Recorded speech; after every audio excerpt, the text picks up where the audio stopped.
Sure, he's into Afro Sheen, but I like doing my own thing. And I know Afro Sheen is great for hair that's natural or straight.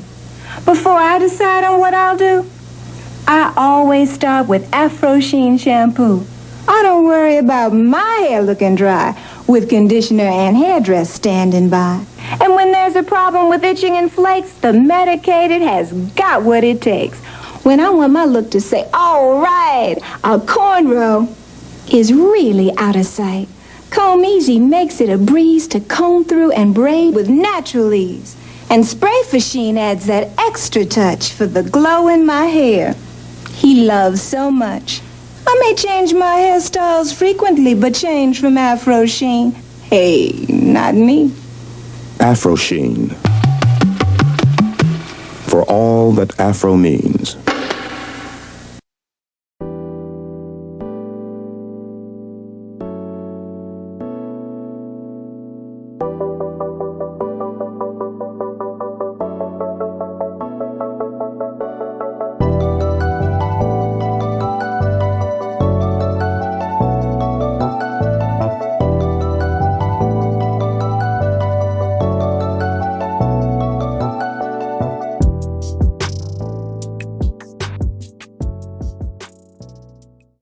Merry Christmas, everyone, and welcome back to the LifeScope channel. I'm your host, Shay. And I'm your co-host, Patrick. We hope you're all cozied up with some hot cocoa and enjoying the holiday. But while it might be a silent night for many of us, Right. the world of pop culture just got very, very loud. That's right, Patrick. Just when you thought the year was winding down, Yeah? one of the biggest superstars on the planet made a move that has, well, everyone talking. We are talking about the queen of rap herself, Nicki Minaj. This isn't about a new album or, a fashion line. Nope. This is a full-blown political bombshell. Nicki made a surprise appearance at America Fest, Wow. which is a major conference hosted by the conservative organization Turning Point USA. And she wasn't just a guest. Oh? She was on stage for a sit-down interview with Erica Kirk, the widow of TPUSA's late founder, Charlie Kirk. The conversation was, let's just say, revealing. Nicki went all in, expressing her love for Donald Trump and Vice President J.D. Vance. Whoa. She said, and I'm quoting here, "When I hear them speak, I know that they're one of us." The whole thing was a whirlwind. She even took shots at California Governor Gavin Newsom, calling him New Scum, Right. a nickname Trump gave him. But the moment that really set the internet on fire was her little slip-up about J.D. Vance. Ooh, you can just feel the awkwardness in the room. She immediately tried to walk it back.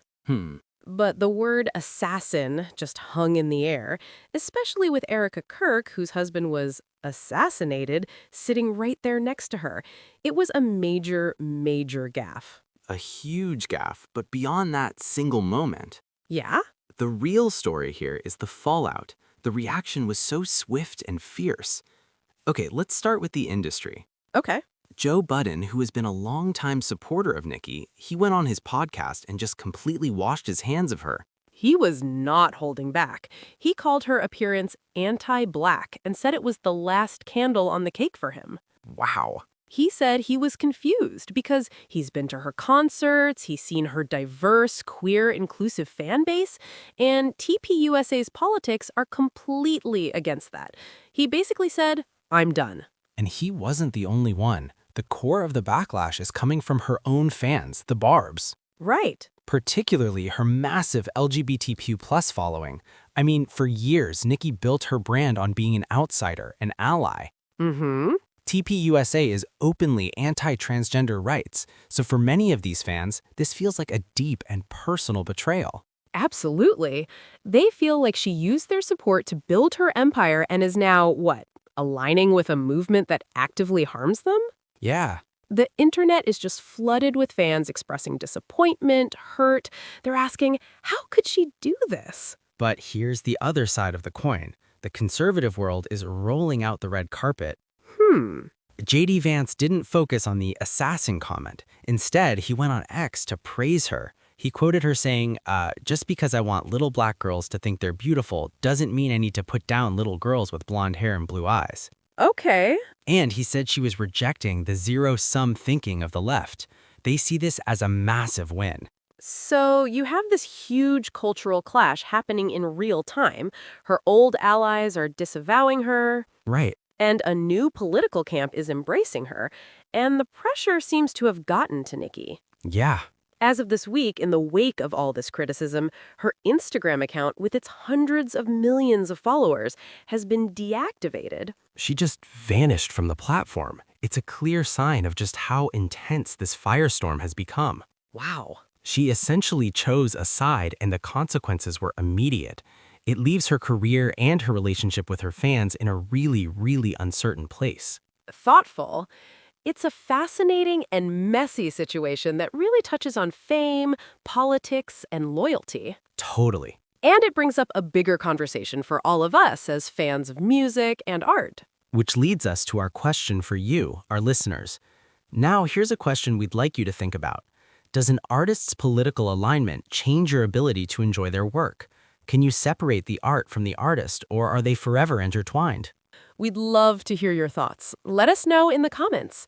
But you know what, Patrick? While we're talking about controversial moments and people making questionable choices, there have been some other major stories breaking this holiday season that we need to address. Oh, what's been happening? Well, let's start with something truly chilling. A Kenyan man named Cholo Abdi Abdullah was just sentenced to 2 consecutive life terms for plotting a 9/11-style terrorist attack right here in Atlanta. Wait, what? In Atlanta? This guy wasn't just talking about it, Patrick. He spent years planning this. He joined the terrorist group Al-Shabaab in 2015, went through military training, and then spent 2 years at a flight school in the Philippines learning to become a commercial pilot. So he was literally training to recreate 9/11? Exactly. And get this, he specifically researched Delta flights in Atlanta's tallest building, the Bank of America Plaza downtown. He was planning to hijack a plane and crash it into that building. That's terrifying. How close did he come? Incredibly close. By the time he was arrested in July 2019, he had completed nearly all the requirements for a commercial pilot license. He was just about to finish his instrument rating, which would have qualified him to fly for major airlines. Thank God he was caught, but speaking of people making dangerous decisions while the world is watching, Yeah? there's this absolutely shocking story that just broke about a TikTok star called Tea Time. Her real name is Tynesha McCarty-Roten, and she was just arrested for something that sounds almost too horrific to believe. What happened? She was live streaming on TikTok while driving back in November, and during that live stream, she hit and killed a 59-year-old pedestrian named Darren Lucas in Scion, Illinois. She was live streaming while driving and killed someone? Yes, and it gets worse. Police say she ran a red light while she was live streaming. The whole thing was potentially captured on her live feed. She was just arrested this week on charges of reckless homicide and aggravated use of a communication device. It's just, the obsession with social media content is literally killing people now. This man, Darren Lucas, lost his life because someone couldn't put their phone down while driving. It's absolutely tragic, and it really makes you think about how far people will go for views and engagement. But speaking of former stars facing serious struggles... Oh, you're talking about Tylor Chase. Yeah, this one hits different because it's someone a lot of us grew up watching. Tylor Chase, who played Martin on Ned's Declassified School Survival Guide, you know, that Nickelodeon show from the mid-2000s. Oh, wow, yeah. What's happening with him? He's been homeless and living on the streets of California. Videos went viral showing him in really rough condition, and it turns out he's been struggling with addiction, bipolar disorder, and schizophrenia for over a decade. That's heartbreaking. What's being done to help him? Actually, this is where the story gets a little better. His former co-star, Daniel Curtis Lee, saw the videos and immediately stepped in. He found Tylor, took him out for pizza, and got him a hotel room for the holidays. That's beautiful. It's so rare to see former co-stars actually stepping up like that. And it's not just Daniel. Another former child star, Shaun Weiss from the Mighty Ducks, who's gone through his own addiction recovery, is offering Tylor a bed at a treatment center. They're all trying to get him into rehab. But he has to want the help, right? Exactly, and that's the challenge. His father says the family has been trying to get him treatment for years, but Tylor keeps refusing help. Even on Christmas Eve, fans found him back on the streets, though some kind strangers gave him a jacket and prayed with him during the rainstorm. You know, these stories, from Nicki's political pivot to a terrorist plot to social media tragedy to childhood star struggles, they all kind of connect to this bigger theme about choices and consequences. Right, and about how quickly life can change. One moment you're a beloved child star or a respected artist, and the next you're facing homelessness or career-ending controversy.